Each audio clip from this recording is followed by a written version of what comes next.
Just seems so stressful being in the top 5 picture. Every heat has been so close. Jordy Smith, a standout yesterday, got things started during the break. Looking powerful. That was just a warm-up wave. Jordy was groomed to become one of the world's best. Owen Wright in the water, a guy that was in the title race quickly in his 2nd season on tour. He's been through a lot now, enjoying Uluwatu into the pit here.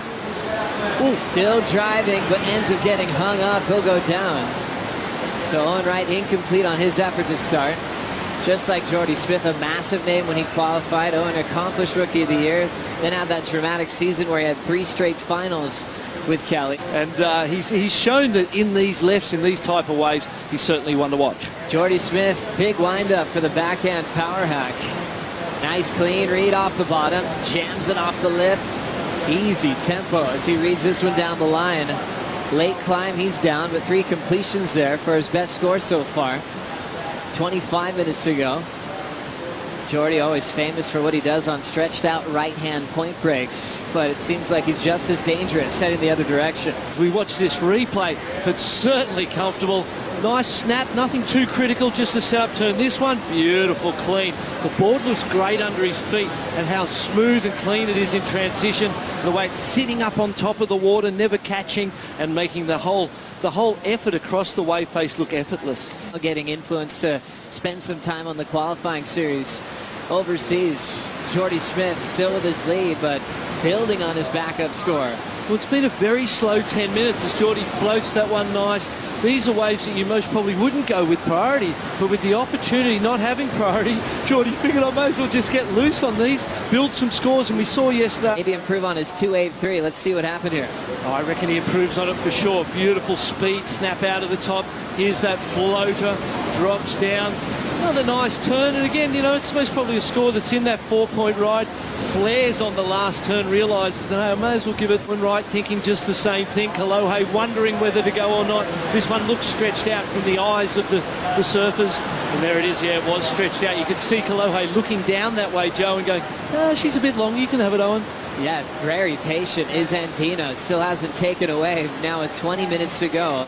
But again, Kolohe, steely patience. He's not buying in, he's not biting. He knows what he's waiting for, but Owen is. Owen's liking this fun-looking left. Deep off the bottom. Front side wrap with a tail drift. Corner. Bowling up for Owen. Front side wrap. Fades it one more time and is out of there. So similar hooks down the stretch. Owen's best wave so far. Meanwhile, last is Smith. A 4.6, 4.5 before that. What do you like about this one? Oh, I love this first turn. Watch the carve and the sear. Powerful. Lets the tail go at the end of it. Another beautiful carve. He's always just got the most beautiful placement on a wave. He's always in the exact right spot. Does it with that calm, casual power. So there's no rushing, there's no fear, you don't look at Owen and think he looks like he's under pressure ever. And you start worrying, and then the pressure gets you. Kolohe figures it's time to break. There's only 12.5 minutes to go. Kolohe finally getting his first wave, first turn, a little backside hack. Blasting the lip with a little bit of a slide, a power hack down the stretch. And a wrapping cutback for Andino, still with a little inside corner to work with. So after a very long wave, BL, did that one pay off? Well, it was one of those ones that you most probably wouldn't have wanted to have to go. But with time ticking down, some lower scores on the board from your opponents, so it's not like you needed something massive to get into the mix. I think that may be close to the best wave of the heat. Just need to see when the score comes through. As he'd made this decision, that backhand still looks really hot from yesterday's competition. Third turn as well, critical. Right there with some of Jordy's types of waves, but something about that wave felt a little more complete.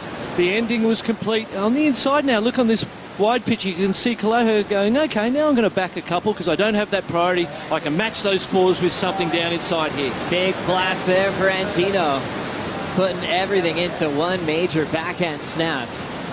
And if you just ever wanted to do a perfect backside snap, look at what Andino's doing. His wind-up's perfect, his technique solid. Good for one move to back up the 5.27. Yeah, perhaps if he didn't quite put as much into it, he would have got the second and got a little more of a score. Owen's cracking second priority, though. Owen setting up his first turn down the line. Clean connection off the lip, and he's out. Just one maneuver for Owen. Now Jordy holding first priority with 8 minutes to go. Right at this point in time. What a special matchup on paper. Owen, obviously a part of this event as a wild card. He got knocked in the second round by Pete Durbridge back then. Throwing the reverse out incomplete for Owen. We talked about first time coming here for Owen. It was something that he experienced overseas for the first time. G'day, who's here on hand helping us with this event. 50 on the clock. Priority with Jordy Smith. Digging in to fade the takeoff here. Smith has the lead. A couple of fours at the moment. Section's going to slow him down, but still winding up for a big backside hack. Right off the lip again and blows the tail out. Jordy fighting for the finish. Warble and this reverberation off the cliffs, and some weird warble in this one, being the first wave of the set. Gets that first turn in nicely. The second one drifts the tail. He knows how important it is to make it. And this first turn from Owen is a ripper. He just throws himself at it. It's that complete tail drift, spins out the back of the wave. Throw out the back. Andino also getting a part of this with 5:22 to go. All fighting for spots in the quarterfinals. And Andino just quickly up and out. Hitting to the 5-minute warning. And still needs a 3.84 to avoid elimination here. Oh, look at this one. Waves on the way. Owen pulls in under the hood. Quick vision there. Right off the bottom. Beautiful front side carve. Sliding the tail out, pushing for that rapid cutback, and he's out of there. Well, it looked a little tentative there, don't you think? It looked as there was a little bit of, oh no, I'm on a bomb, don't wreck it. Bank the score in this one. And that was a lucky turn of events for Owen Wright. That 4.07 for the commitment in that one turn. Jordy only scoring a high 2 for that one. Suppose it was because, oh, here we go. Let's watch this replay. Owen Wright, right into the barrel. How'd you like the turn out of it, Martin? Watch this turn here. He just, oh, there's this little drift where he goes, oh, and he just held it. And it did look a little tentative. It didn't have that flair and that confidence for those other turns. And here he is up again.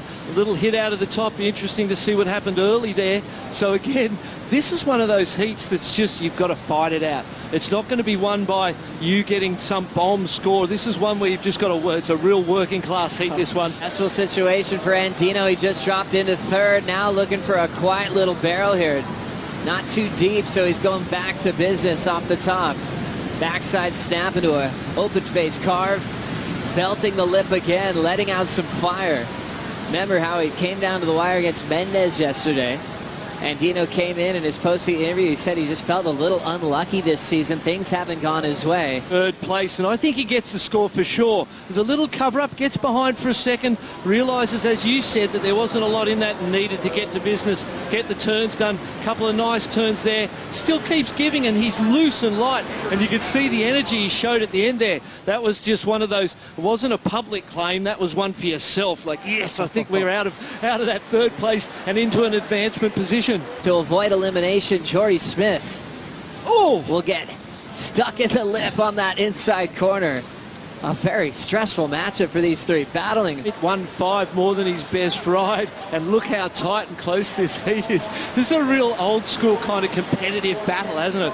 And no one's really been able to separate themselves, and I suppose the patience of Kolohe has been his advantage to date in his pick waves. He's got this last little runner inside here, but his pick waves that have been a little more perfect and given him a little more variety and a little more opportunity. You know, fired up for the comeback win in this matchup as we're already into the countdown for round 4, heat number 1. Kolohe moves to the quarterfinals along with Jordy Smith, and we lose Owen Wright as he ends up in third in the first heat of round 4. Up next, Michael Rodriguez takes on Connor Coffin and Julian Wilson here at the Uluwatu CT.